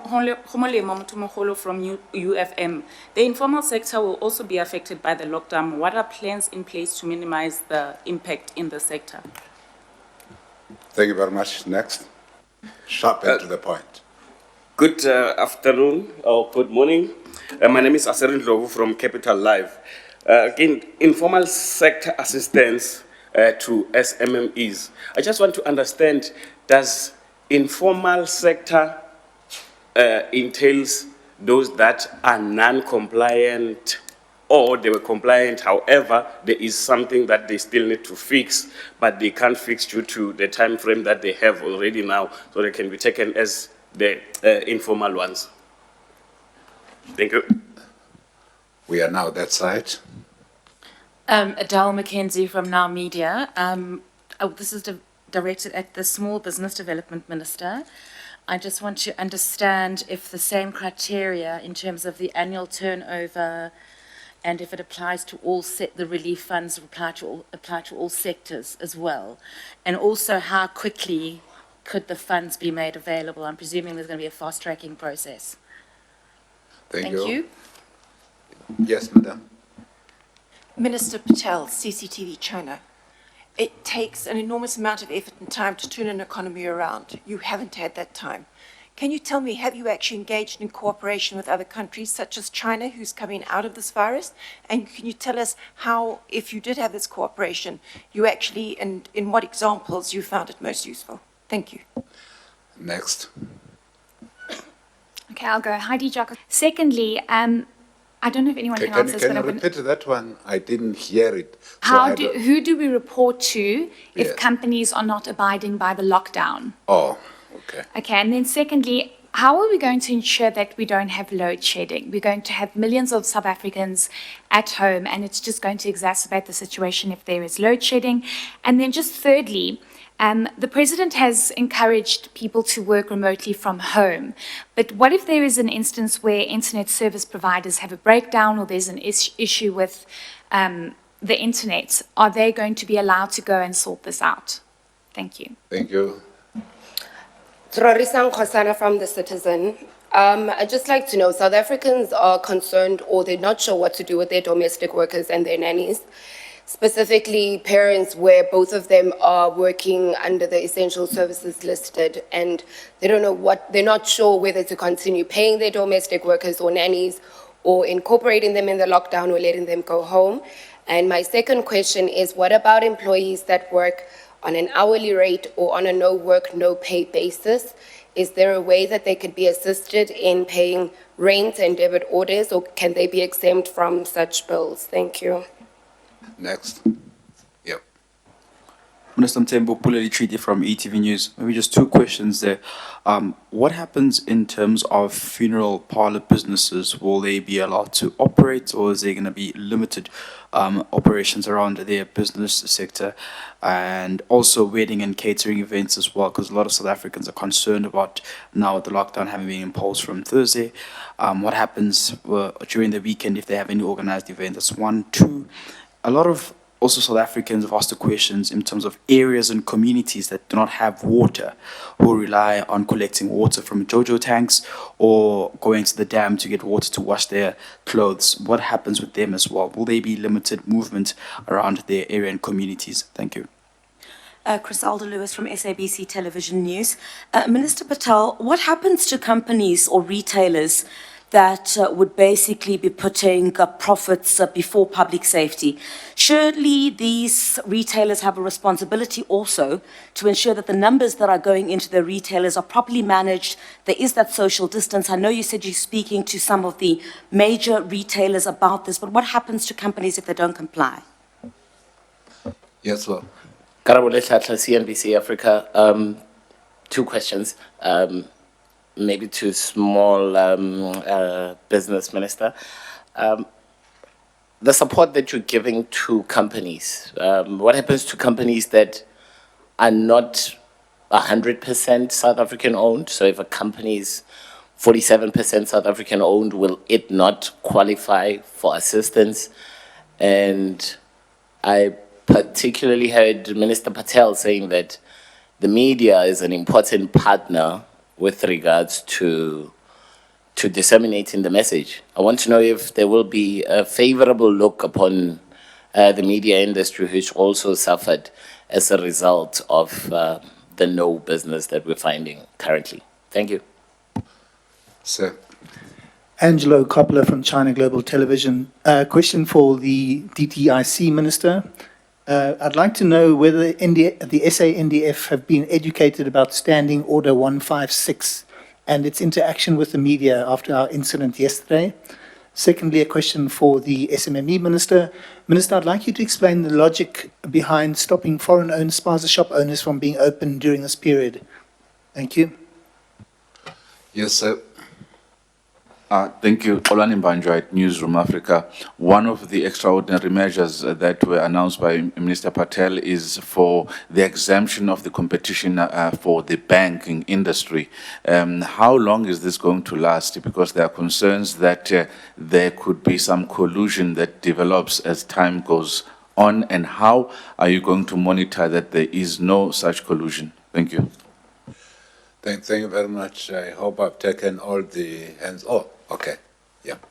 Apologies, just a final question. Arabile Kumete here from the SABC. With regards to the measures that have been put forward, how much has National Treasury played a role in those is perhaps the one question. And two, just how much funding has National Treasury sort of put forward with regards to all of these to ensure that the planning sort of moves forward from this stage? Just my final one, I know it's probably very early, but has anybody actually thought about a plan B, if I can call it that, after the 3 weeks? What then happens, considering that the president did also say that this was just the initial phase of these plans? Thank you. Maybe let's answer your last question. We have a team of people that is working on the situation every day and also making some prognosis of what might happen or not happen in 3 weeks' time or 4 weeks' time. So we are working on those models so that we are prepared, we have prepared ourselves for whatever that might happen after 3 weeks or 4 weeks. So yes, there is a net joint that is meeting every day, every morning to look at where we are and what are the challenges and where will we be tomorrow. Similarly, where will we be in the next month or so? So there are a team of colleagues that are doing that type of work. Who would like to start, colleagues, answering the questions? Mr. Patel? Well, thank you very much, colleague. Just run briefly through the ones specifically directed at me. I start with the CCTV question on whether we've learned anything from the experience of other countries. Yes, we have, and we've shared and heard from other leaders, global leaders, as well as from embassies on their experience. For example, the decision to do the lockdown quickly is based on the learnings that countries that have delayed this have not been able to slow the spread of the virus. And not only is that a critical public health measure, but it's also a smart economic measure. Because when we lose lives and when we damage our people, we pay an enormous economic price.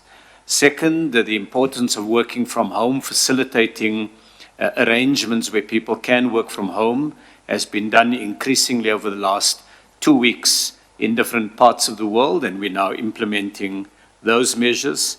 Thirdly, fiscal and other measures to support vulnerable parts of society, small businesses. My colleague has spoken very extensively on small businesses, firms that are vulnerable, making special facilities available as announced by the President. That has also been informed by the learnings of other countries.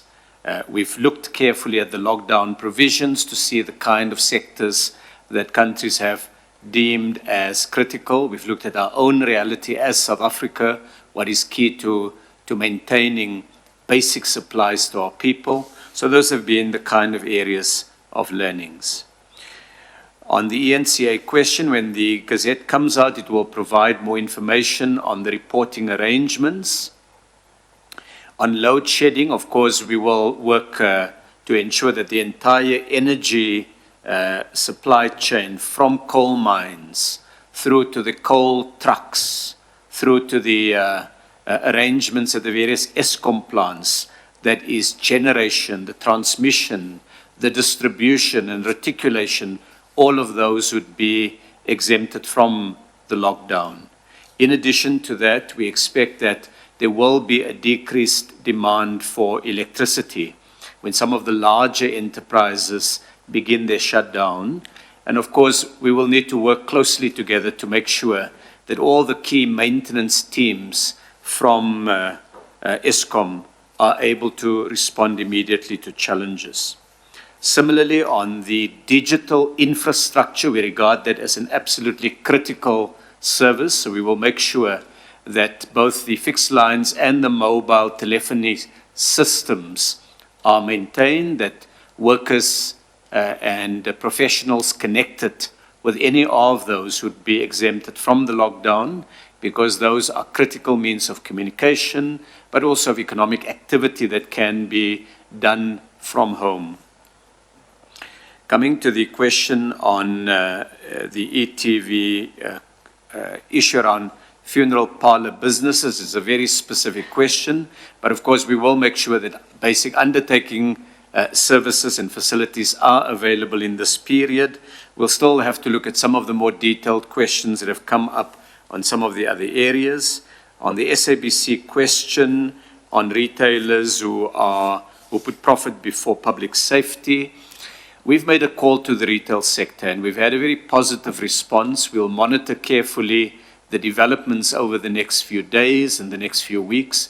Our first request and our first line of approach is partnership, working with our people, working with businesses. It's in all of our interests. We're not doing something for government. We're doing it as government in order to ensure that we save lives, that we limit the damage on the economy, that we maintain supply lines for consumers through the retail sector. So at this stage, while the law provides for very, very significant powers for government, at this stage we think collaboration, cooperation, partnerships are what we're going to be emphasizing and working on. On the social distance, again, every retailer, many of them have been caught by the numbers of people coming into their stores. So we're learning as we're doing. And we're adjusting. We've asked now the different retailers to share best practice among themselves so that whatever works in one place, we quickly share in other retail spaces. On the question that CNBC asked on the economic issues around the media, if ever there was a question that I should lightheartedly say there's a clear conflict of interest, it would be that question. But I think what we've done is we've looked more seriously at all businesses that are directly affected by the virus and the slowdown in the economy. On the question that's been raised of the SANDF, I think it's a learning experience for everybody, working together, making sure that the protocols are rolled out, that where there are some gaps, we fix those. we're in something that societies don't prepare for. This is not even once a generation event. This is an event that is unprecedented. And therefore, much of what we will need to do, particularly the speed with which we move. Societies had many crises in the past, but the speed with which we need to move is unusual. And so we're going to appeal right across our society for tolerance and for just working with each other as we hit a problem. And will there be times when we, even as government, when a ball is dropped? Absolutely. But it's going to be to pick them up quickly, deal with the problems, and to get a positive approach. We're going to have to care for each other in this period. And a critical part of it is just tolerance. And of course, in stresses, tempers flare. And our job is now, all of us together, to see how we can ensure that we remain, that generosity of spirit is there to see us all through this period. On the Newsroom Africa question on the exemptions to the banks, it will be for the period of the crisis. When the national disaster is no longer in place, then the exemptions will also lapse.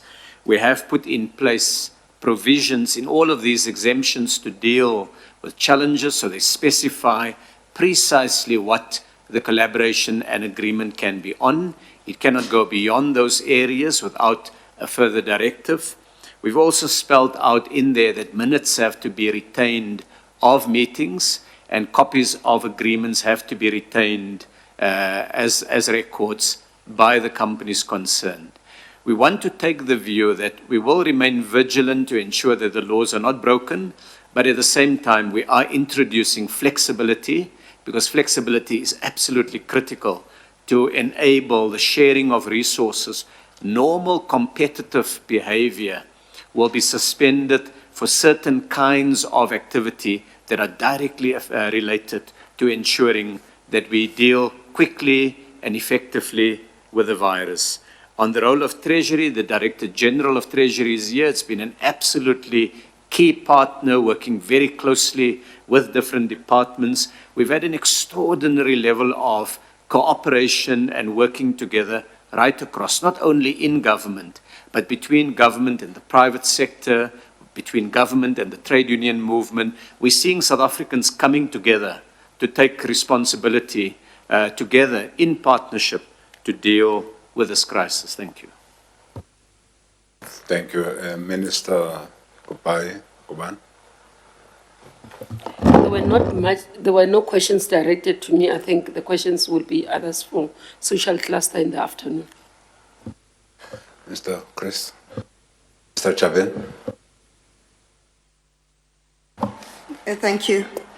On the issue of the informal sector, I've indicated that we are working a detailed plan on how to support the informal sector and the self-employed, and we'll announce them in due course. I'd indicated when I was speaking.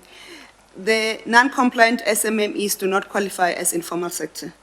The non-compliant SMMEs, we have put a system in place to support them to comply in terms of our CEDA support program to SMMEs. And how quickly it will respond, we know we're not going to be perfect, but we currently chasing a 14 days turnaround time, and we are going to rely on the feedback that we get in terms of the improvement and all, how to get to that 14 days turnaround time. In terms of the non-South African owned companies, we're hoping that the other companies can source funding somewhere else. In terms of our funding criteria, we are required to fund South African owned companies, at least majority owned South Africans. On the sponsorships, what informed that, but it's not final, like we said, we're going to finalize the discussion, not the discussion, our approach on the sponsorships equally. Our issue is that we have to support them to source goods and services, and within the parameter of what we're able to do, we'll source them. We're currently looking at those who are licensed by municipalities, how do we support them, and what is the capacity we'll put in place. So the issue of South Africa, foreign-owned sponsorships, if they are licensed and the municipalities have the system to support them, which can fit into our system, we'll consider them, but we'll indicate that as we release the details later. Thank you. Minister Nwasi. I just want to emphasize that regardless of the hours of work an employee may do, if the employer is compliant, we will have to cover that worker in terms of the UIF. However, and we've debated this matter with Labour, we'll have to deal with those issues case by case. We can't just punish the workers because of rogue employers. This is a matter which we are talking about because some of them do deduct the monies but do not pay. So that is very, very important. Further, Minister Mthembu, let me just say this. We are talking about 4 types of benefits. There are normal benefits like temporal employer-employee relief scheme. There are also death benefits, there's illness benefit. Those are covered. They've already been there. But there is a very special benefit, which we call it the disaster benefit. And that is what we'll be explaining after we have consensus with all the NETLEP partners. Thank you. Thank you. DG, Treasury. Thank you, Minister. Minister, we have also run above the questions that we received today online. Some of the colleagues who are not here also posed some questions, and I'll also be responding to those. Firstly, we are watching the performance of the economy very closely, including sectors that experience the highest impact. We stand ready as Treasury, working in the collective of government to support where needed, as ministers have indicated, the interventions in tourism, the interventions in small business development, and the interventions in agriculture. We have eased the procurement process to access goods and equipment easily and quickly. It is only goods that all obviously are related to fighting COVID-19 as per the regulations that we've issued. Later today in our website, we will issue guidelines to be followed in accessing the support that was announced by the President yesterday. All regulators, the Reserve Bank, Provincial Authority, the FSCA, SARS, will continue to function as usual. They will not close. NT and SARS will publish later today details on the workings of each tax proposal that was presented yesterday. The Reserve Bank and FSCA and ourselves will issue more details on how the financial system will function. Regulators will also issue guidelines on categories of workers at banks, insurance payments, insurance companies, payments, Johannesburg Stock Exchange will be regarded also as essential staff. People running IT platforms in banks and ATMs, machines, electronic banking, payment systems, JSE, strained platforms will also be listed as essential staff, and business will continue there as usual. In terms of the current, the questions that have been asked online, one question was, how will all the COVID plans affect the budget and budget processes? Will you have to retable the budget in Parliament to deal with the additional COVID crisis, spending pressure on simply wait till the MTBPS? We will explore amending the appropriation bill, but in the meantime, we'll allow violence where possible. This can be considered for the initial response to the coronavirus, insofar as reprioritizing towards the front-line sectors is concerned. But that said, Treasury is still assessing the macroeconomic impact of the pandemic and the recent escalation of measures to deal with the COVID-19 outbreak, in addition to other factors such as the oil production dispute between OPEC and Russia and idiosyncratic domestic factors such as load shedding. This will ultimately inform any decision on the fiscal framework, and all things equal, we can still use the MTBPS to retable the budgets and the new fiscal framework. Currently, we'll have to use all what's possible in terms of reprioritization process to ensure that we address the current challenges. Second question, how concerned are you about government's ability to fund itself in the turmoil, particularly given the pressure we have already seen in the government bond market? For now, National Treasury is working within its means, and depending on the impact of the virus, different options will be considered. Government is working to limit the fiscal deficit through reprioritization, spending adjustments, and postponement of certain initiatives. Budget 2020 was a clear statement of government's intent in this regard. Beyond this, additional action is needed to raise medium to long-run economic growth. The Treasury has provided a clear strategy in this regard. It is thus important to note that fiscal policy alone cannot address the increasing pressures South Africa faces. Nevertheless, the Treasury will continue working on proposals on how to deal with funding pressures created by the current crisis. The final question, how do you think a possible Moody's downgrade on Friday will impact us in this midst of the crisis? We cannot comment on this at the moment. A media statement normally is issued after the rating agencies have indicated their actions, and this is normally issued after the announcement. And at the right appropriate time, after we know what Moody's has decided, we'll then be in a position to issue a statement in that regard. Thank you, Minister. Thank you, colleagues. There might be some questions that we have not answered because they belong to another cluster. We have an interaction coming with the social cluster at 2 o'clock. But as we have also indicated, tomorrow morning at 10, we'll have an interaction as government with the media, with the cluster on JCPS, our police, our defense, our home affairs. So all those ministers will be at hand tomorrow at 10. Of course, we will not be meeting here tomorrow. We'll be meeting at the GCIS. So those who don't know where GCIS is, just get in touch with me after this meeting. That's where we'll be meeting tomorrow. But having said that, our next meeting is scheduled for 2 o'clock this afternoon. So you can, with the social cluster ministers, so that they also tell the nation what plans have they put in place to implement the measures that the President has announced to the nation last night. Thank you, and thank you very much. That concludes this media briefing. Thank you very much.